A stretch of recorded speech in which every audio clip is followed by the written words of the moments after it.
আমরা দুনিয়ার জীবন শেষ হওয়ার পরে আমাদের আরেকটা জীবন শুরু হবে আলমী বর্জ, ঠিক কিনা? ওইটা হলো কবরের জিন্দেগি। কবরের জিন্দেগি কত বছর বলেন তো দেখি? আলমে বরজখের জিন্দেগি হইল কত বছর? 40,000 বছর, ঠিক কিনা? কয় হাজার? 40,000 বছর কবরে থাকতে হবে, ঠিক কিনা? 50,000 বছর হাসরের ময়দানে থাকতে হবে, ঠিক কিনা? 30,000 বছর হলো ফুলসিরাত। কত হাজার বছর ফুলসিরাত? 23,000 বছর ফুলসিরাত। ফুলসিরাতে উঠতে কত বছর? 10,000 বছর সমান হইল 10,000, নামতে হলো 10,000, মোট 30,000 বছরের রাস্তা হলো ফুলসিরাত। তারপরে আল্লাহ রাব্বুল আলামিন মানুষকে দুই দলে ভাগ করবেন। এক দল হবে জান্নাতি আর এক দল হবে জাহান্নামী। মানুষ সর্বশেষ কয় দলে ভাগ হবে? কয়টা দল হবে? দুইটা দল হবে। একটা দল হবে জান্নাতি, আরেক দল হবে জাহান্নামী। তাহলে আমরা কোন দলের মধ্যে থাকতে চাই? জান্নাতের দলে না জাহান্নামের? জান্নাতের না জাহান্নামের? জান্নাতের দলে থাকতে চাই, ঠিক কিনা? জাহান্নামের দলে থাকতে চায় না। কেন? জাহান্নামের মধ্যে আযাব দিবে আগুন দ্বারা, ঠিক কিনা? জাহান্নামের আগুন বলেন তো দেখি, কাটা গাও সুগা আগে, ফাটা গাও সুগা আগে? আগুনে পুরা গাও আগে শুকায় না, ঠিক কিনা? কাটা ফাটার চাইতে বেশি মারাত্মক হইল আগুনে পুরা। আগুন অত্যন্ত কষ্টদায়ক জিনিস, ঠিক কিনা? তবে জাহান্নামের মধ্যে শাস্তি দিবে আগুন দিয়া। কি দিয়া? আগুন দিয়া। জাহান্নামের মধ্যে সাপ বিচ্ছু পর্যন্ত থাকবে আগুনের, খাবারও থাকবে আগুনের, সবকিছু আগুন, আগুন আর আগুন। তবে বলেন দেখি, দুনিয়ার আগুন আর জাহান্নামের আগুন কি এক না পাওয়ার ব্যতিক্রম আছে? দুনিয়ার আগুন হইল এক গুণ, জাহান্নামের আগুন আছে আরো 69 গুণ। কত গুণ? আরো 69 গুণ। দুনিয়ার এক গুণ আগুনের, এক গুণ আগুনের এত পাওয়ার, এত স্পিড, প্রজ্বলিত আগুন ব্রিকফিল্ডের মধ্যে, ইটের ভাটার মধ্যে ইট পুরা হয়। ওখানে দেখবেন চুলা যদি ইটের, যেখানে ইটের ভাটা ইট পুরা হচ্ছে, ওখানে যদি চুলাটা খুলে দেয়, এত আগুন, আরে বাপরে, পাওয়ার কত! ওইখান দিয়ে যদি কাঁচা গাছও দেওয়া হয়, পুরা ধোঁয়া হয়ে যায়। এত স্পিড আগুনের। আল্লাহ রাব্বুল আলামিন জাহান্নামের মধ্যে আগুন দিবে, একটু পাওয়ার না, এক গুণ দুই গুণ বেশি না। জাহান্নামের মধ্যে আগুন দিবে আরো 69 গুণ লগে এড করে দিবে। দুনিয়ার এক গুণ তো আছে, আরো 69 গুণ। মোট কয় গুণ হলো? 70 গুণ। তাহলে কত পাওয়ার হবে? কত স্পিড হবে? ওই জ্বলন্ত আগুন থেকে বাঁচার দরকার আছে না নাই? কেডা কেডা বাঁচবে? একটু হাত উড়াইয়া দেখা।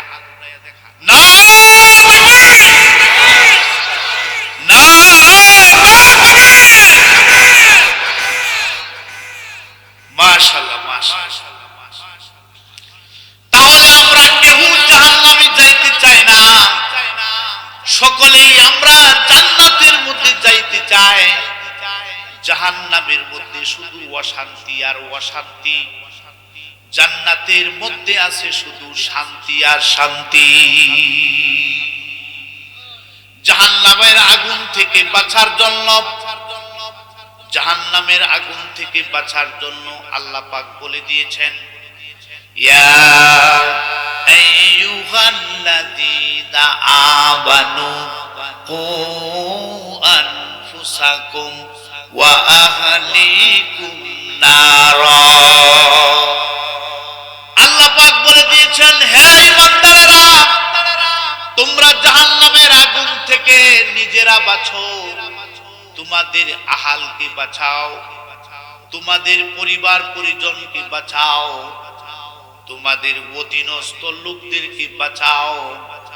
কেননা যে জাহান্নামের ইন্ধন হবে মানুষ আর পাথর।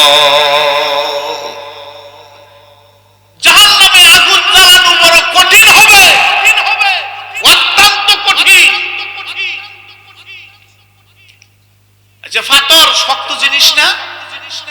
পাথর শক্ত জিনিস, পাথরের মধ্যে আগুন জ্বালানো কঠিন। দুনিয়াতে আমরা যখন শক্ত লাকড়ি জ্বালাই, শক্ত লাকড়ি জ্বালাইলে কি ডাইরেক্ট জ্বালাই না, এটার মধ্যে দঞ্চা দেয় না, এটার মধ্যে হুলা দেয়।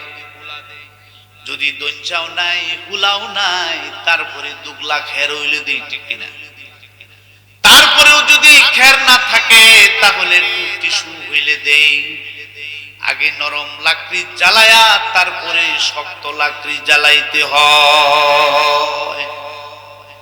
তাই আল্লাহ রাব্বুল আলামিন জাহান্নামের মধ্যে মানুষ আর পাথর দিয়া, পাথরের পাথরে আগুন জ্বালানো, পাথরের মধ্যে আগুন জ্বালানো বড় কঠিন হয়ে যাবে। এই জন্য মানুষকে দুনিয়ার মানুষের মতো নরম লাকড়ি হিসাবে মানুষকে জাহান্নামে ব্যবহার করবে, নরম লাকড়ি হিসাবে ব্যবহার করবে। তাহলে ভাইরা বন্ধুরা আমার, এই কঠিন তর জাহান্নাম থেকে বাঁচার দরকার আছে না নাই? আমরা সকলেই জাহান্নাম থেকে বাঁচবো, জাহান্নাম থেকে বাঁচার পথ আছে। নবী করিম সাল্লাল্লাহু আলাইহি ওয়াসাল্লাম জাহান্নাম থেকে বাঁচার জন্য পথ বাতলাইয়া দিয়েছেন। তোমরা যদি জাহান্নাম থেকে বাঁচতে চাও, তোমাদের প্রথম পথ হইল তোমরা আলেম হও। কোন আলেমান? তোমরা আলেম হও। আলেমের স্তর হইল তিনটা। একটা হলো সাধারণ আলেম, আর একটা হলো উচ্চ স্তরের আলেম, আর একটা হইল মধ্যম স্তরের আলেম। মাদ্রাসার প্রাথমিক কিতাবগুলি পড়াতে পড়াতে উপর পর্যন্ত কিতাবগুলি সে পড়াতে পারে, সেটা হলো মধ্যম স্তরের আলেম। আর সর্ব উচ্চ স্তরের আলেম হইল সে ইসলামের দিক নির্দেশনা দিতে পারে, এমনকি শরীয়তের দলিল প্রমাণ দিতে পারে। তাহলে আমরা বড় আলেমও হতে পারলাম না, বড় আলেমও হতে পারলাম না, উচ্চ স্তরের আলেমও হতে পারলাম না। আমরা এতটুকু তো হতে পারবো। নবী করিম সাল্লাল্লাহু আলাইহি ওয়াসাল্লাম এক হাদিস শরীফের মধ্যে বলছেন, তালাবুল ইলমি ফারিদাতুন আলা কুল্লি মুসলিম। প্রত্যেক মুসলমান নরনারীর উপরে ইলমে দ্বীন শিক্ষা করা ফরজ, ঠিক কিনা? ফরজ কিনা? কতটুকু ইলম? যে ইলম দ্বারা কলিমা, কালাম, নামাজ, রোজা, ইবাদত, বন্দেগী করা যায়, ঠিক কি করা যায়? এমন ইলম শিখো যে ইলম দ্বারা কলিমা, কালাম, নামাজ, রোজা, ইবাদত, বন্দেগী পাক না পাক বুঝতে পারো, ঠিক কি না? এমন ইলম শিখার দরকার আছে না নাই? ওযু জানার দরকার আছে না নাই? গোসলের ফরজ জানার দরকার আছে না নাই? নামাজ শুদ্ধভাবে পড়ার দরকার আছে না নাই? তাহলে ওযু জানতে হলে প্রাথমিক শিক্ষা মাদ্রাসার মধ্যে দরকার আছে না নাই? একটা নুরানির ছাত্রকে যদি জিজ্ঞাসা করেন তুমি ওযুর ফরজ কয়টা বলো দেখি, শুধু বলবে ওযুর ফরজ কয়টা শুধু বলবো না, এমন কি পানি দিয়া ওযু করে দেখায়া দিব, দেখায়া দিতে পারবে ওযু করিয়া। জিজ্ঞাসা করবেন এই মাদ্রাসার মক্তবের ছাত্রদেরকে গোসলের ফরজ কয়টা, বলবেন বলে দিবে, ঠিক কিনা? গোসলের ফরজ কয়টা বলেন আপনারা? গোসলের ফরজ কয়টা? 3টা। কি? এক নম্বরে গড়গড়ায়া কুলি করা, নাকের নরম জায়গা পর্যন্ত পানি পৌঁছানো। তৃতীয় নাম্বার সমস্ত শরীর ভালোভাবে দৌত করা। এটা মাদ্রাসার নুরানি ছাত্ররা সুন্দরভাবে পারে, ঠিক কিনা? মাদ্রাসার নুরানি ছাত্রদেরকে জিজ্ঞাসা করবেন বাবা তায়াম্মুমের ফরজ কয়টা, বলে দিবে যে তায়াম্মুমের ফরজ হলো 3টা, ঠিক কিনা? ভাইয়েরা বন্ধুরা আমার, এটা এমন ভাবে শিক্ষা যায় না, মাদ্রাসার শিক্ষার মধ্যে না আসলে শিক্ষা যায় না। দাওয়াতে তাবলীগ আপনাদের এলাকায় আছে তো? আছে। দাওয়াতে তাবলীগের এক জামাত, বিশাল বড় জামাত, ডিস্ট্রিক্টের নাম ঝিনাইদহ। আমি পাঠিয়ে দিলাম জামাত, আমির বানিয়ে দিলাম একজন প্রফেসর। বলেন প্রফেসররা কি আলেমদের মতো সব দিনের ব্যাপারে জানে, মাসলা মাসাইল জানে? দাওয়াত দিতেছে আসরের নামাজের পর, দাওয়াত দিতে গিয়া বলতেছে এমন এক লোকের সাথে তর্ক বিতর্ক হইতেছে যেই লোকে তাবলীগ পছন্দ করে না, নাউজুবিল্লাহ বলে, পছন্দ করে না, তর্ক লাগাই দিছে। আমাদেরকে দাওয়াত দেন কেন? হিন্দুদেরকে দাওয়াত দিতে পারেন না, আমাদেরকে দাওয়াত দেওয়ার জন্য আসছেন?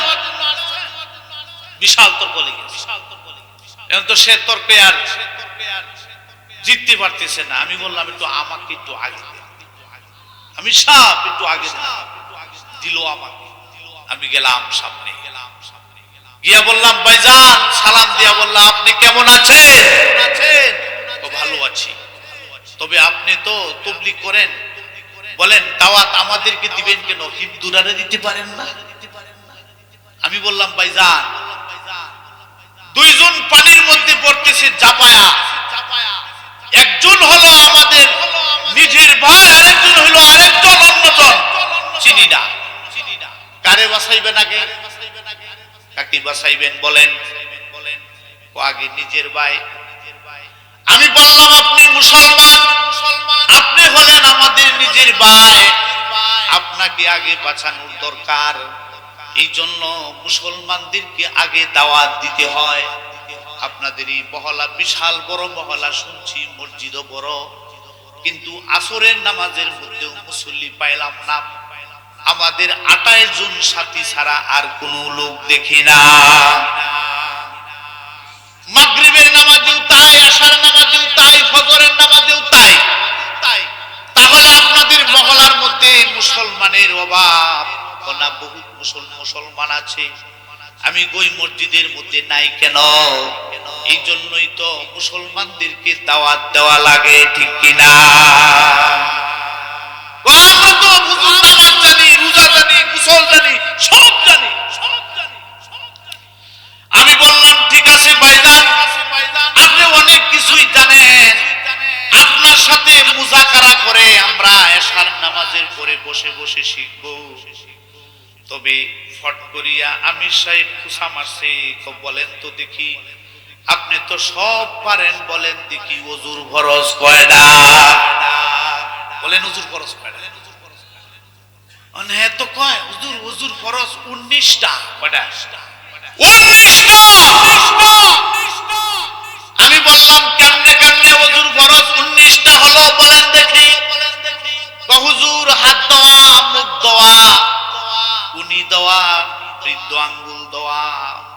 সমস্ত আঙ্গুল দেওয়া, তারপরে নাক দেওয়া, নাকের মধ্যে পানি দেওয়া, দাঁত দেওয়া, ঠোঁট দেওয়া, দাড়ি দেওয়া, কপাল দেওয়া, চোখ দেওয়া, মাথা দেওয়া, কইতে কইতে পায়ের আঙ্গুল টাকনু পর্যন্ত সব বলতে বলতে বলতে বলতে 19টার জায়গাত হয়ে গেছে 22টা।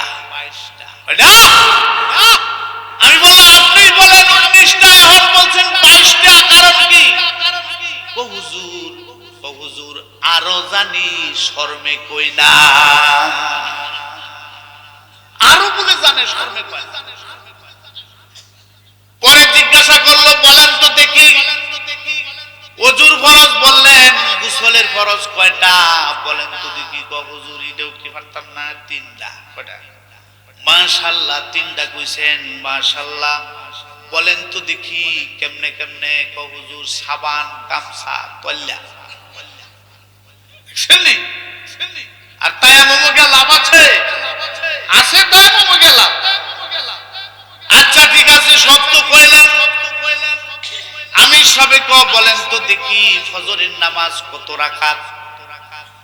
হুজুর 12 রাকাত। কয় রাকাত? 12 রাকাত। ওই দিক দিয়ে তার ওয়াইফে জ্বালানা দিয়া আঙ্গুল দিয়া 4টা আঙ্গুল দিয়ে হাইতেছে, 4টা 4 আঙ্গুল দেখাচ্ছে, 4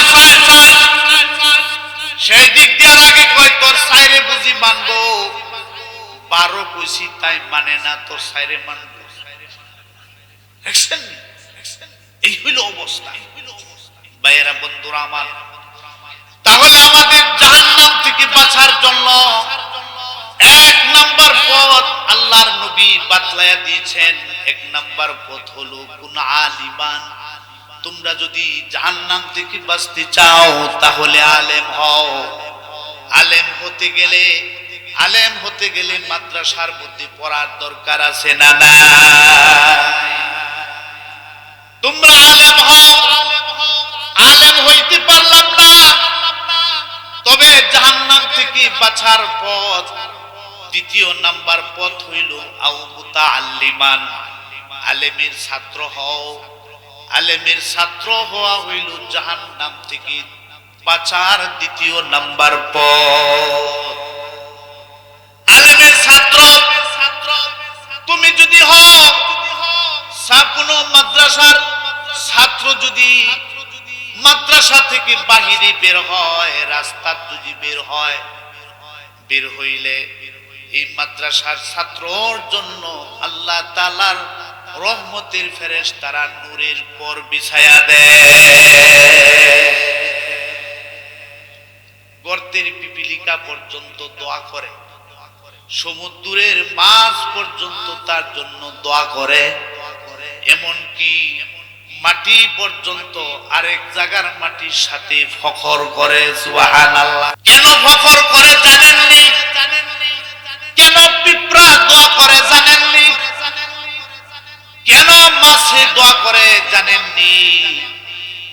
যতদিন পর্যন্ত একজন আল্লাহ বলনেওয়ালা পৃথিবীর মধ্যে থাকবে, ততদিন পর্যন্ত এই পৃথিবী ধ্বংস হবে না।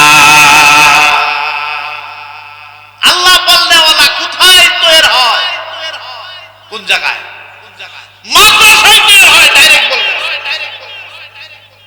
আল্লাহ বলনেওয়ালা কোথায় তৈরি হয়? আরো জোরে বলেন, কোথায়? মাদ্রাসায় তৈরি হয়। মাদ্রাসার মধ্যে আল্লাহ বলনেওয়ালা তৈরি হয়।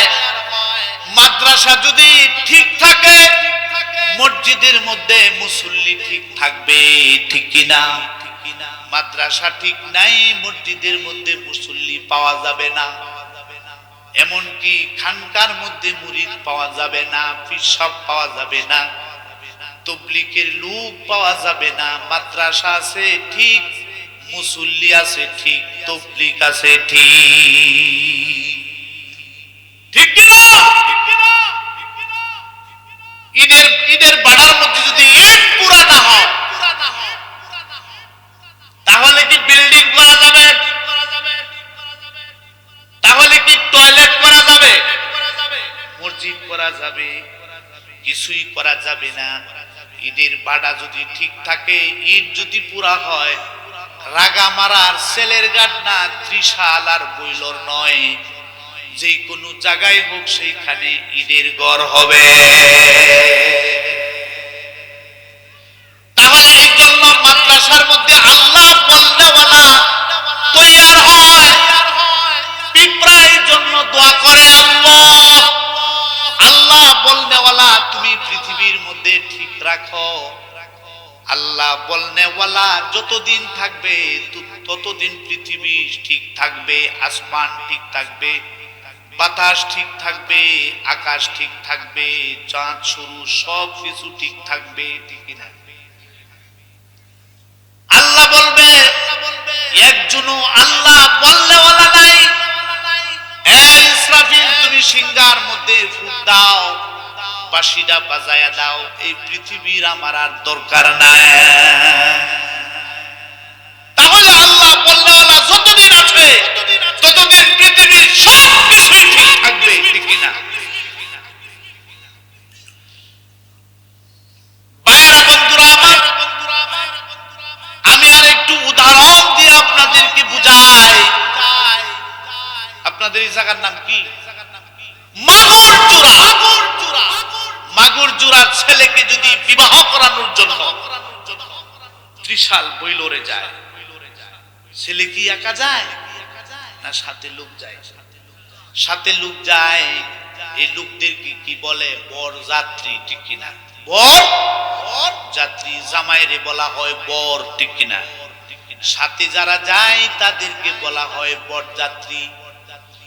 বরযাত্রী জামাইকে যখন যায়, জামাইকে বলে তোমার মুখটার মধ্যে একটা রুমাল দিয়া ডিফাদা রাখবা। দেয়নি, রুমাল দিয়া ডিফা দেয়নি। ডিফা দেয়া বুঝায় আজকের বেশি খাবার আমার জন্য না, ঠিক কিনা? বেশি কথাও জামাইয়ে বলে না, ঠিক কিনা? জামাই আজকের দিনটা যদি পার হয়ে যায়, জামাইয়ের জন্য কত কিছু সুন্দর সুন্দর খাবার আছে, সুন্দর বিবি আছে, সুন্দর বিছানা আছে, সবকিছুই রেডি আছে, ঠিক কিনা? জামাই যদি কয় যে আমার মুখের মধ্যে রুমাল দিয়া সাবদা থাকবো, আর তোমরা মুরগির রান খাইবা, আর গরুর গোশ খাইবা, আর পায়েস খাইবা, এত মজার কিছু খাইবা, না না না, আমি পলাইয়া যাই। জামাই যদি যাই পলায়া, তাহলে বরযাত্রীর দাম আছে কি? আছে। বরযাত্রীর কোনো দাম নাই, ঠিক কিনা? বরযাত্রীর কোনো দাম নাই। বরযাত্রী একটা বাড়িও মাটির মধ্যে পড়বে না, সব পিঠের মধ্যে ফালাবে, ঠিক কিনা?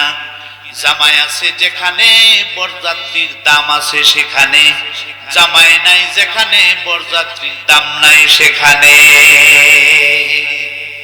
এই জামাইয়ের উসিল্লায়, জামাইয়ের উসিল্লায় কুকুরেও পেট ভরিয়া খায়, জামাইয়ের উসিল্লায় বিড়ালেও পেট ভরিয়া খায়।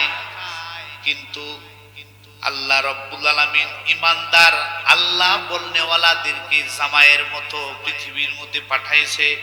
যতদিন পর্যন্ত ইমানদার থাকবে ততদিন ইহুদিরাও খাবে, খ্রিস্টানেরাও পেট ভরা খাবে, ঠিক কিনা? হিন্দুরাও পেট ভরিয়া খাবে, তাদের শরীর স্বাস্থ্য ভালো থাকবে, আলু পাতা সবকিছুই শরীরের মধ্যে লাগবে। আল্লাহ বলনেওয়ালা নাই, আল্লাহ বলবে পৃথিবীর দরকার নাই, ঠিক কিনা? তাহলে মাদ্রাসা, তুমি যদি জাহান্নাম থেকে বাঁচতে চাও, জাহান্নাম থেকে বাঁচতে হলে দ্বিতীয় নাম্বার পথ হইল ওয়াও মুতাআল্লিমান, তুমি আলেমের ছাত্র হও। কোন সুবহানাল্লাহ। আলেমের ছাত্র হওয়ার দরকার আছে না নাই? আলেমের ছাত্র যদি হতে পারেন, তাহলে আপনাকে আল্লাহ তাআলা কি মর্যাদা দান করবে? আপনাকে কঠিন জাহান্নাম থেকে মুক্তি দিয়া আল্লাহ পাক চিরসুখময় জান্নাত দান করবে। সুবহানাল্লাহ। তাহলে জাহান্নাম আলেমও হতে পারলাম না, আলেমের ছাত্রও হতে পারলাম না। জাহান্নাম থেকে বাঁচার তৃতীয় নাম্বার পথ হইল আও মুস্তাবিয়ান, আলেমের কাছ থেকে শূন্য শূন্য আমল করো। আলেমের কাছ থেকে শূন্য শূন্য যদি আমল করতে পারো, তাহলেও তুমি জাহান্নাম থেকে মুক্তি পায়া আল্লাহ পাকের জান্নাতের মধ্যে ঢুকবা। আলেমের কাছ থেকে না শুনলে আমল যদি করে আমল বরবাদ, ঠিক কিনা? যেমন এখন দাওয়াতি তাবলীগের মধ্য থেকে কিছু লোক ছুট্টা গেছে, জেনারেল শিক্ষিত কিছু ছুট্টা গেছে গা, এটার নাম হইছে এতাতি, ঠিক কিনা? কি বলেন? এতাতি। এরা বলে আলেমের দরকার নাই, আলেম ছাড়াই আমরা আমল করতে পারবো, আলেম ছাড়াই আমরা দিন বুঝবো। বলেন নাউজুবিল্লাহ। আলেম ছাড়া দিন বুঝার কোনো ক্ষমতা নাই, আলেম ছাড়া আলেমের কাছ থেকে শূন্য শূন্য আমল করা ছাড়া আর কোনো পথ নাই। আছে? আছে। তাহলে জাহান্নাম থেকে বাঁচার 3 নম্বর পথ হলো আলেমের কাছ থেকে শূন্য শূন্য আমল করতে হবে। জাহান্নাম থেকে বাঁচার 4র্থ নাম্বার পথ হইল, তোমরা যদি জাহান্নাম থেকে বাঁচতে চাও তাহলে আও মুহিব্বান, তোমরা আলেমকে ভালোবাসো। আলেমকে ভালোবাসার দরকার আছে না নাই? কে কে আলেমকে ভালোবাসবেন? নারায়ে তাকবীর, আল্লাহু আকবার। বলেন নারায়ে তাকবীর, আল্লাহু আকবার, আল্লাহু আকবার। তাকবীর বল, আইরে তাওহীদি জনতার দল। আল্লাহর নাম জয় ধ্বনিতে থর থর কাঁপিবে নাস্তিকের দল, থর থর কাঁপিবে মুরতাদের দল। আল্লাহু আকবার, তাকবীর বল, আইরে তাওহীদি জনতার দল। আল্লাহর নাম জয় ধ্বনিতে থর থর কাঁপিবে নাস্তিকের দল, থর থর কাঁপিবে মুরতাদের দল। বলেন মাশাআল্লাহ। ভাইরা বন্ধুরা আমার, আমি বলতেছিলাম আমরা জাহান্নাম থেকে বাঁচার জন্য 4র্থ নাম্বার পথ আল্লাহর রাসূল বলে দিয়েছেন। 4র্থ নাম্বার পথ হইল আও মুহিব্বান, তোমরা আলেমকে ভালোবাসো। সুবহানাল্লাহ। হাদিস শরীফের মধ্যে আছে, যারা আলেমকে ভালোবাসলো তারা, নবীজি বলেন, আমাকে ভালোবাসলো। যারা আলেমকে সালাম দিল, নবীজি বলেন আমাকে সালাম দিল। যারা আলেমের হাতে ধরে মুসাফা করলো, নবীজি বলেন আমার হাতে ধরে তারা মুসাফা করলো। তাহলে আমরা কাকে ভালোবাসবো? বলেন আলেমদেরকে ভালোবাসবো, আলেমদেরকে। ভাইরা বন্ধুরা আমার, আমরা এই 4টা পথ, 4টা রাস্তা অবলম্বন করলাম। আল্লাহ পাক আমাদেরকে কোথায় দিবে বলেন দেখি? আমাদেরকে জান্নাতে দিবে, ঠিক কিনা? আমাদের জান্নাতে যাওয়ার দরকার আছে না নাই? জান্নাতটা ছোট না বড়? আরো জোরে কোন। জান্নাতটা বড়। জান্নাতের কাম করো। ও মাগুর জুরার মানুষ বৈশা রইছ ঘর, জান্নাতের কাম করো, তারপরে মরো। আল্লাহ পাক জান্নাত দিবে তোমাকে বড়। জান্নাত বিশাল বড়। একটা মানুষকে জান্নাত দিবে, নিম্ন স্তরে যারা জান্নাতি এদেরকে আল্লাহ পাক এই পৃথিবীর চাইতে 10 গুণ বড় জান্নাত দিবে। কয় গুণ বড়? 10 গুণ বড় জান্নাত দিবে। সুবহানাল্লাহ। জান্নাতের মধ্যে দিবে, মনের মধ্যে কোনো আফসোস রাখবে না। দুনিয়ার মধ্যে মানুষ যত বড় লোক হোক তার আফসোস আছে না নাই? আছে না নাই? কিন্তু জান্নাতের মধ্যে দিবে, কোনো আফসোস নাই। বাচ্চা মানুষ জান্নাতে যাবে না, কানা মানুষ জান্নাতে যাবে না, বুড়া মানুষ জান্নাতের মধ্যে যাবে না, টেকরা মানুষ জান্নাতে যাবে না, কালা মানুষ জান্নাতের মধ্যে যাবে না। যে সমস্ত মানুষগুলি জান্নাতে যাবে এদেরকে আল্লাহ রব্বুল আলামিন কোনো দোষ রাখবে না, বলেন সুবহানাল্লাহ। আল্লাহ পাক তোমাকে জান্নাতের মধ্যে দিবে, হযরত আদম নবীর মতো ৬০ হাত লম্বা বানায় দিব। দুনিয়ার মধ্যে ছিলা তুমি বাইটা, খালি উষা জুতা বিছাইতা, ঠিক কিনা? বেডি হইলে উষা জুতা বিছাই, ঠিক কিনা? বেড়া হইলেও মানুষের সাথে দাঁড়াইলে খালি উহিবারে, ঠিক কিনা? না না না, তোমাকে আফসোস রাখবে না, আল্লাহ পাক তোমাকে আদম নবীর মতো ৬০ হাত লম্বা বানায়া দিব। আদম নবী ৬০ হাত লম্বা, আমরা রাতে না উনার হাতে? উনি যত বড় বেড়া, আদম নবী যত বড়, উনার হাত তত বড়, ঠিক কিনা? এত বড় যদি আল্লাহ পাক আমাদেরকে বানায়া দিত, তাহলে আমাদের কি অবস্থা হইতো? এই মাগুর জোড়ার না হইলেও ২০ কাঠা জমিন বেচা তো একটা খাট বানাইতে হতো, ঠিক কিনা? ৪০ কাঠা জমিন বেচিয়া একটা ঘর বানাইতে হইতো থাকার জন্য, ঠিক কিনা? আল্লাহ পাক এমন করে নাই, আমাদেরকে এমন হিকমতে শহীদ বানায়া দিছেন যাতে আমাদের কোনো সমস্যা না হয়। তাহলে আদম নবীর মতো ৬০ হাত লম্বা বানায়া দিবে। দুনিয়ার মধ্যে তুমি সুন্দর ছিলা না, হযরত ইউসুফ নবীর মতো তোমাকে সুন্দর বানায়া দিবে। সুবহানাল্লাহ।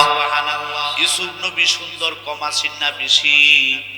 ইউসুফ নবী এত সুন্দর ছিল, আমাদের নবী করিম সাল্লাল্লাহু আলাইহি সাল্লাম বলেন, আমি যখন মেরাজ শরীফের মধ্যে গিয়েছি, মেরাজে গিয়েছিলাম, ইউসুফ নবীর সাথে আমার সাক্ষাৎ হলো। আমার ভাই ইউসুফ দেখি এত সুন্দর, একবার তাকাইলে তাকে ভোলা যায় না। এত সুন্দর ইউসুফ আলাইহিস সালাম। আমাদের ঢাকা শহরে অলিতে গলিতে বিভিন্ন জায়গায় পুরা ঢাকা জুড়ে দেখা যায় সোমালিয়ার মানুষ আছে না নাই, নাইজেরিয়ার মানুষ আছে না নাই, হাবশা মানুষ আছে। মানুষগুলি এমন কালার কালা, ওরে বাপরে বাপরে, অত্যন্ত কালা, দিনও দেখা যায় না এমন কালার কালা, খালি চোখগুলি ঝিলমিল ঝিলমিল করে, এত কালা। এরা আমাদের দিকে তাকাইয়া বলে, রে বাঙালি কত সুন্দর, ঠিক কিনা? আমরা যখন মিশরের দিকে তাকাই, মিশরের মানুষ আমার চেয়ে সুন্দর বেশি না কম? আমরা যখন পাকিস্তানের প্রতি তাকাই, আমাদের চেয়ে সুন্দর বেশি না কম? আল্লাহ রাব্বুল আলামিন আমাদেরকে যখন জান্নাতের মধ্যে দিবে, আফসোস রাখবে না, ইউসুফ নবীর মতো সুন্দর বানায়া দিবে। আল্লাহ পাক দুনিয়ার মধ্যে আমাদের কণ্ঠ ভালো ছিল না, গজল গাইলেও শুনতো না, আজান দিলেও মানুষে ভালো পাইতো না। আল্লাহ পাক জান্নাতের মধ্যে দিবে, হযরতে দাউদ নবীর মতো কণ্ঠ বানায়া দিবে। সুবহানাল্লাহ। দাউদ নবী যখন জাবুর কিতাব তিলাওয়াত করত, সমুদ্রের মাছ পর্যন্ত বাইসা যাইত, গর্তের পিপিলিকা পর্যন্ত থামিয়া যাইত, উড়ন্ত পাখি পর্যন্ত থামিয়া যাইত। সুবহানাল্লাহ। তাহলে দাউদ নবীর মতো কণ্ঠ বানাইয়া দিবে। আল্লাহ পাক আমাদেরকে যখন জান্নাতের মধ্যে দিবে, আমাদের অনেকেরই মেজাজ, অনেকেরই ব্যবহার বেশি ভালো না, ঠিক কিনা? আছে না নাই? অনেকের কাছে দাও যাও যায় না, ঠিক কিনা? গাড়ির মধ্যে উঠলে যদি ফাওয়ার মধ্যে ভাড়া লাগে, হাত কিরুলবে, নিজের ক্ষেতের মুলদা যাওয়া যায় না, এমন কঠিন অবস্থা, এমন মেজাজ, এমন রাগ। ছেলের সাথে বালানা, মেয়ের সাথে বালানা, বিবি সাহেবের সাথে বালানা, এমনকি অনেক সময় মুখের মধ্যে হাসি পর্যন্ত দেখা যায় না, আছে না নাই? মুখের মধ্যে হাসিও নাই, এমন কঠিন অবস্থা। আমার এক মসজিদের মুতওয়ালি ছিল, উনি দেখি কোনদিনও বছরকে বছর যায়, হাসতে দেখি না। ছেলেরা জিজ্ঞাসা করি, কিরে তোর বাপে কি হাসে না কোনোদিন? তোর বাপের মুখদি সব সময় আমাবস্যা লেগে থাকে, হাসে না কোনোদিন?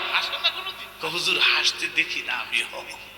আমি কইছে, তোর আম্মারে কাকিরে জিজ্ঞাইস তো, এই বেটা কোনোদিন হাসে না। এমন কঠিন অবস্থা। আসলে মুস্কি হাসি দিয়া কথা বলা সুন্নত, ঠিক কিনা? আমাদের নবী করিম সাল্লাল্লাহু আলাইহি সাল্লাম যখনই কথা বলতেন মুস্কি হাসি দিয়া কথা বলতেন। আমাদেরকে যখন জান্নাতের মধ্যে দিবে, নবী করিম সাল্লাল্লাহু আলাইহি সাল্লামের মতো এমন সুন্দর ব্যবহার দান করবে, যে নবীর ব্যবহার দেখে বিধর্মীরা মুসলমান হয়ে গেছে। নবী করিম সাল্লাল্লাহু আলাইহি সাল্লামের ব্যবহার কেমন ছিল? নবীজি মসজিদের মধ্যে সাহাবায়ে কেরামকে নিয়ে বসে আছে, এমত অবস্থায় এক গোয়ার আসিয়া মসজিদের মধ্যে প্রস্রাব করতে শুরু করলো। সাহাবায়ে কেরাম বলেন, ইয়া রাসূলুল্লাহ, ইয়া হাবিবাল্লাহ, আমাদের মসজিদ ইবাদতখানা, মসজিদের মধ্যে আমরা আল্লাহর কুদরতি কদমের মধ্যে সেজদা দেই। এই কুদরতি কদমের মধ্যে যেই জায়গায় সেজদা দেই, এখানে প্রস্রাব করবে না, না, কখনো বরদাস্ত করা যায় না। নবীজি একটু হুকুম দেন, খোলা তরবারি দিয়া কূপ দিয়া, একটা কূপ দিব, দুইটা ডুম করে ফেলবো। নবীজি বলেন, না না না, তাকে ডিস্টার্ব করো না, তাকে মুততে দাও, তাকে প্রস্রাব করতে দাও, ডিস্টার্ব করিও না। এই কথা যে নবীজি বলতেছে, বাইরের লোক শুনে কিনা? বাইরের লোক তো শুনতেছে, ঠিক কিনা? বাইরের লোক বলে, হায় হায়, যেই নবী, এটা তো সাধারণ মানুষ হতে পারে না, এটা অবশ্যই এই জামানার নবী হবে, না হইলে আমাদের ইবাদতখানা, আমাদের মন্দিরের মধ্যে যদি কেউ মরতে যায় তাহলে তার জীবন রাখবো না। আর মুসলমানদের ইবাদতখানা মসজিদের মধ্যে মরতেছে, তারপরেও আমাকে মারতে দেয় না। আমাদের মন্দিরের মধ্যে এমন কিছু থাকে, আমাদের মন্দিরের মধ্যে মূর্তি আছে, এই মূর্তির হাতের কোনো অভাব নাই, বহু হাত আছে, হাত দিয়া ধরতে পারে না। সামনে কত সুন্দর মজার মজার খাবার দেয়, বিভিন্ন ধরনের ফিডা দেয়, কলা দেয়, বাতাসা দেয়, অনেক কিছু দেয়, কিন্তু অনেক হাত আছে, ফিরাইবার মতো কোনো ক্ষমতা নাই। সামনে শিকায় খায়া যায়, ইঁদুরে খায়া যায়, নাকের মধ্যে টিকটিকি বসিয়া মইতা যায়, লেদায়া যায়, ফিরাইবার মতো কোনো ক্ষমতা নাই। মাছি খায়া খায়া কানের কাছে দিয়া বেন কয়া যায়, জানি বেন কয়া, বেন কয়া যাইতেছে, ফিরাইবার মতো কোনো ক্ষমতা নাই। আমাদের মন্দিরের মধ্যে যদি মুতে, এর জীবন রাখতাম না। আপনাদের এলাকায় যদি মসজিদ এমন গয়রা মুতে, জীবন রাখবেন? জীবন রাখতাম না। তাহলে আমাদের মসজিদের মধ্যে, এই মসজিদের মধ্যে মুততেছি, আমাকে কেউ পাকড়াও করে না। যিনি পাকড়াও করবে, উনাকে নিষেধ করতেছে একজন, তিনি হবে এই জামানার নবী মুহাম্মাদুর রাসূলুল্লাহ। আর দেরি নাই, আর দেরি নাই, কয়রা দৌড়ি আসিয়া কয়, নবীজির কদম মুবারকের মধ্যে দৌড়িয়া কয়, ইয়া রাসূলুল্লাহ, ইয়া হাবিবাল্লাহ, আমার বিশ্বাস হয়ে গেছে, আমাদের মন্দিরগুলির মধ্যে যদি মুতে, আমরা তার দান রাখবো না। আপনাদের ইবাদতখানা মসজিদ এত সুন্দর করে পরিষ্কার করে পাক পবিত্র করে রাখেন, এই মসজিদের মধ্যে মুততেছি, আমাকে মারতে দিলেন না। আপনি তো দুনিয়ার সাধারণ অন্য কোনো মানুষ না, আপনি এই জামানার সেরা নবী মুহাম্মাদুর রাসূলুল্লাহ সাল্লাল্লাহু আলাইহি ওয়াসাল্লাম। বলেন সুবহানাল্লাহ।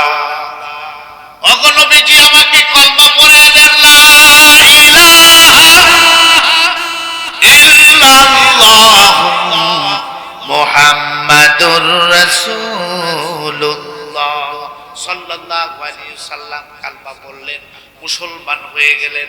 তাহলে বলেন তো দেখি, নবীজির ব্যবহার কত সুন্দর ছিল। এত সুন্দর ব্যবহার পৃথিবীর অন্য কোনো মানুষকে দেয় না। আমাদেরকে আল্লাহ পাক জান্নাতের মধ্যে দিবে, আদম নবীর মতো শাইরাত লম্বা বানায়া দিবে, ইউসুফ নবীর মতো এমন সুন্দর বানায়া দিবে, দাউদ নবীর মতো কণ্ঠ বানায়া দিবে। আল্লাহ পাক আমাদের ব্যবহার এত সুন্দর করে দিবে, নবীজির মতো ব্যবহার বানায়া দিবে। যাওয়ার দরকার আছে না নাই? তাহলে এই চারটা পথ আমাদের জন্য আছে জাহান্নাম থেকে বাঁচার, জান্নাতে যাওয়ার। এই চারটা পথ আমাদের ধরার দরকার আছে না নাই? আদাতুল ইবাদিয়া সালিহিন মা লা আইনুন রাত ওয়ালা উযুনুন সামিআত ওয়ালা খাতারা আলা কলবি বাশার ওয়া করাউ ইন শিতুম ফালা তা'লামু নাফসুম মা উখফিয়া লাহুম মিন কুররাতি আয়ুনিন মুত্তাফাকুন আলাইহি। স্বয়ং আল্লাহ রাব্বুল আলামিন বলেন, আদাতুল ইবাদিয়া সালিহিন, আমার নেককার মুত্তাকি বান্দাদের জন্য, পরহেজগারদের জন্য আমি এমন নিয়ামত রাখছি, মালা আইনুন রাত, কোন মানুষের চোখেও দেখে নাই, ওয়ালা উযুনুন সামিয়াত, কোন মানুষের কানেও শুনে নাই, ওয়ালা খাতারা আলা কলবি বাশার, কোন মানুষের বিবেক দ্বারাও বিবেচনা করতে পারে নাই। সেটা কি তোমরা যদি জানতে চাও কোরআনের আয়াত পড়ো, ফালা তা'লামু নাফসুম মা উখফিয়া লাহুম মিন কুররাতি আয়ুনি, সেটা হলো চোখের শীতল জান্নাত। বলেন সুবহানাল্লাহ। চোখ জোড়ানো কত নিয়ামত সেটাই আছে তার, আল্লাহ সারা হিসাব নিকাশ কেউ জানে না আর, আল্লাহ সারা হিসাব নিকাশ কেউ জানে না আর। চোখ জোড়ানো কত নিয়ামত সেটাই আছে তার, আল্লাহ সারা হিসাব নিকাশ কেউ জানে না আর।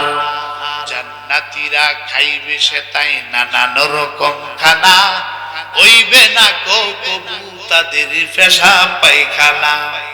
উঠবে ডেকুর বাহির হবে গরম সুবাসিত, এতে তাদের ক্ষুধা লাগবে আগের মতো।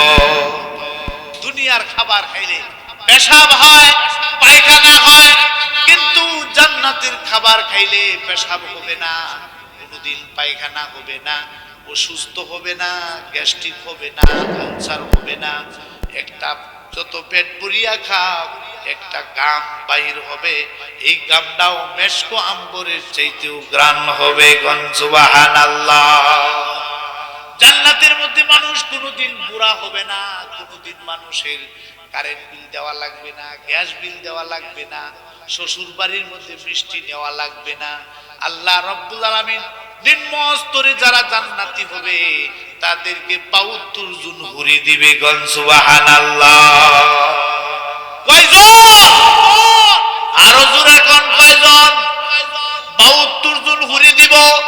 হুরিরা এত সুন্দর থাকবে, লাউ আন্না ইমরাতাম মিনান নিসায়ে আহলিল জান্নাতি তলাত ইলাল আরদি লা আযাত মা বাইনাহুমা ওয়ালা মালাআত মা বাইনাহুমা রিহান। বলেন সুবহানাল্লাহ। এত সুন্দরী রূপসী, এত সুন্দরী হুরি থাকবে, এরা যদি পৃথিবীর জমিনের প্রতি টুকি মারতো, সুকি যদি মারতো, সুকি মারলে তামাম পৃথিবীটা আলোকিত হয়ে যাইত। সুবহানাল্লাহ। চন্দ্র সূর্যের আলো বের হয়ে যাইত। একটু থুত্তা যদি পৃথিবীর মধ্যে ফালতো, তামাম পৃথিবীর সাগরের পানিগুলি সব কিছু মিষ্টি মধুর মতো হয়ে যাইত। সুবহানাল্লাহ। এরা যে মাথার মধ্যে উড়না দিবে, মাথার উড়নাটাও পৃথিবীর মধ্যে যা কিছু আছে সব চাইতে দাম বেশি হবে। সুবহানাল্লাহ। এত সুন্দর আল্লাহ পাক জান্নাতের মধ্যে রাখছে। সুবহানাল্লাহ। এবারে বন্ধুরা আমার, জান্নাতের গাছের একটা বড়ই হবে মটকার মতো বড়। মটকা বুঝেন তো? আমরার দেশও আগে মহিলারা জালার মধ্যে ছাল রাখতো, ঠিক রাখতো জালা।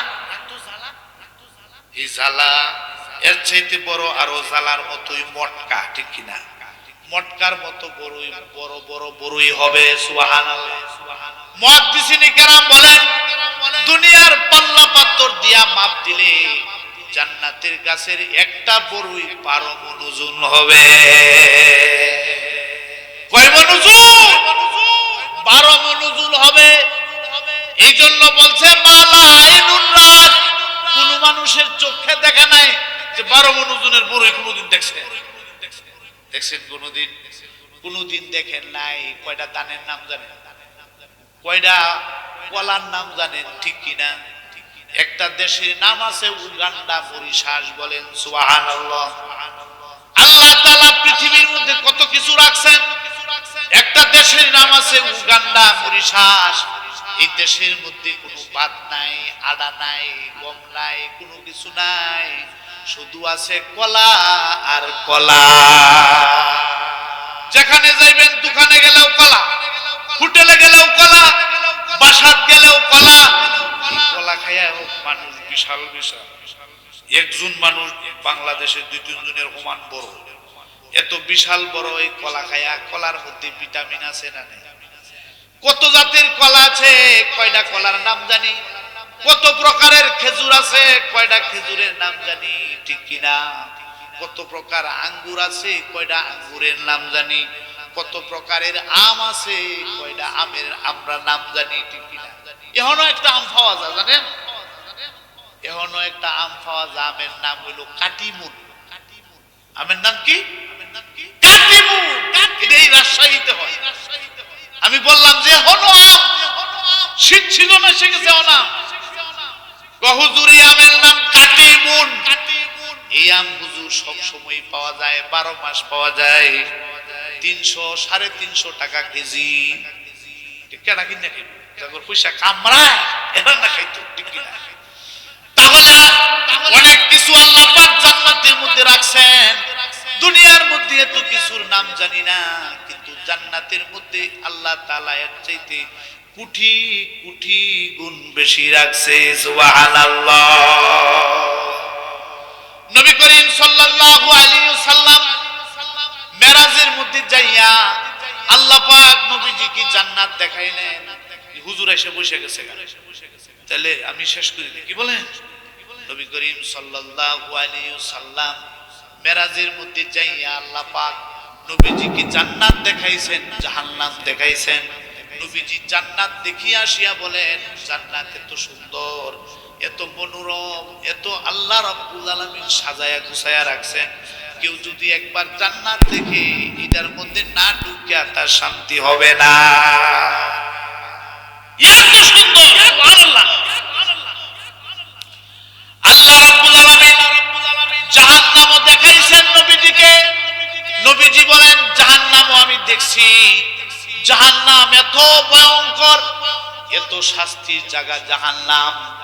এই জাহান্নামের মধ্যে যদি একবার কেউ জাহান্নাম দেখে আর কোনদিন জাহান্নামের দিকে ঢুকতে যাবে না। তাহলে দুইটা জায়গায়, একটা জান্নাত আর একটা কি? জাহান্নাম। তাহলে আল্লাহ তাআলা আমাদেরকে মাদ্রাসার উসিলায় আমাদেরকে যেন জান্নাত দান করে। সকলে বলেন আমিন। মাদ্রাসার মধ্যে সবাই ছাত্রদেরকে পড়াবেন, সকলেই ছেলেদেরকে পড়াইবেন তো ইনশাআল্লাহ। পড়াইলে লাভ আছে না লস?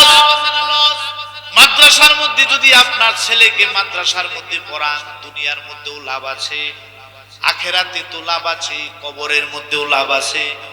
বিখ্যাত তফসিরে কবিরের মধ্যে লেখে, আমি দুনিয়ার মধ্যে বহু পাপাচার করেছিলাম, অন্যায় করেছিলাম, আমি কোনোদিনও কোনো নেক আমল করি নাই, যার ফলে আমার কবরের মধ্যে বছর কি বছর আযাব হচ্ছিল। কিন্তু আমি যখন দুনিয়া থেকে মৃত্যুবরণ করি, তখন আমার স্ত্রী ছিল গর্ভবতী, স্ত্রীর গর্ভের মধ্যে একজন সন্তান ছিল।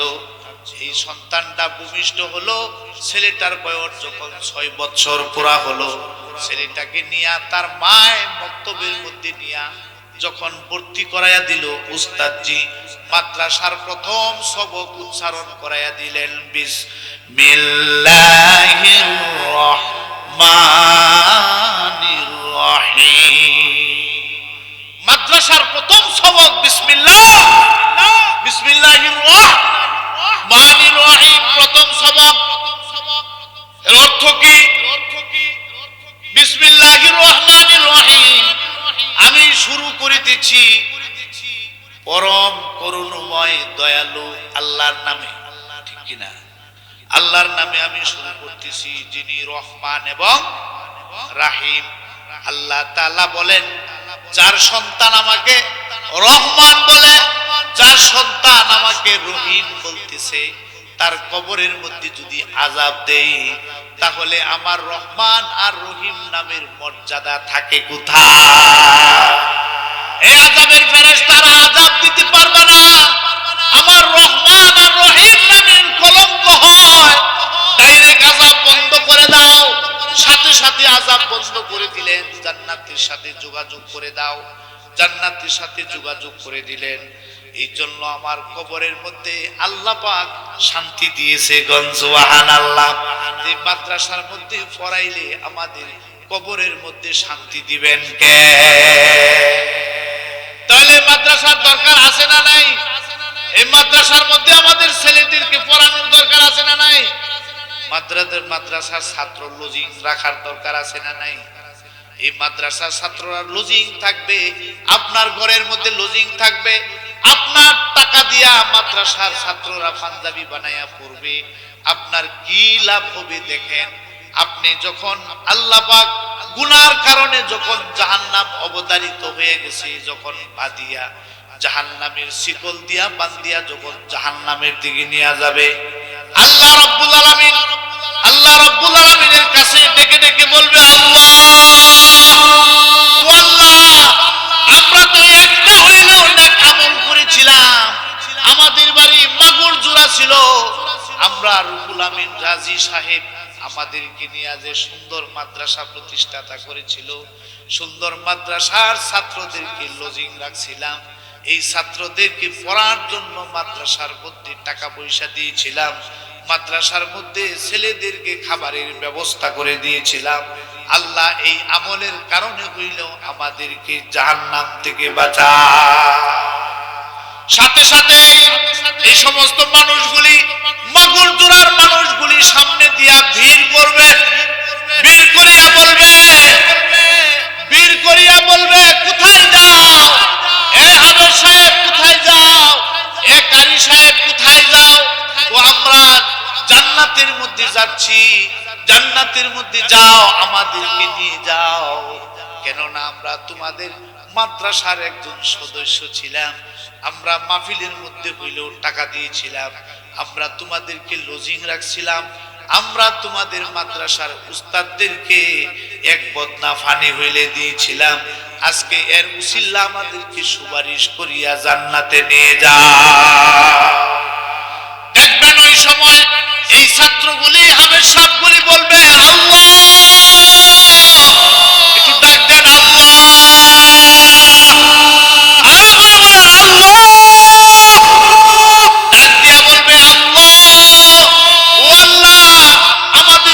অবরোধ করিয়া রাখছে, রাস্তা বন্ধ করে রাখছে, জান্নাতে যাইতে দেয় না। কয়কে যাইতে দেয় না বলে এরা মাদ্রাসার মধ্যে দাগ খেরাত করেছিল, মাদ্রাসার ছাত্র লজিং রাখছিল। এরা এখন কি চায়? এর বদলা চায়। দুনিয়ার মধ্যে শুনেছে হাফেজরা সুপারিশ করিয়া জান্নাতে নিয়ে যাবে, আমরা তাদেরকে সুপারিশ করিয়া জান্নাতে নিয়ে যাইতাম। আল্লাহ বলে ঠিক আছে, তাদেরকে তোমরা জান্নাতে নিয়ে যাও। তাহলে আমরা মাদ্রাসা ধরে রাখবো ইনশাআল্লাহ। ঠিক আছে ইনশাআল্লাহ, মাশাআল্লাহ, জাযাকাল্লাহ।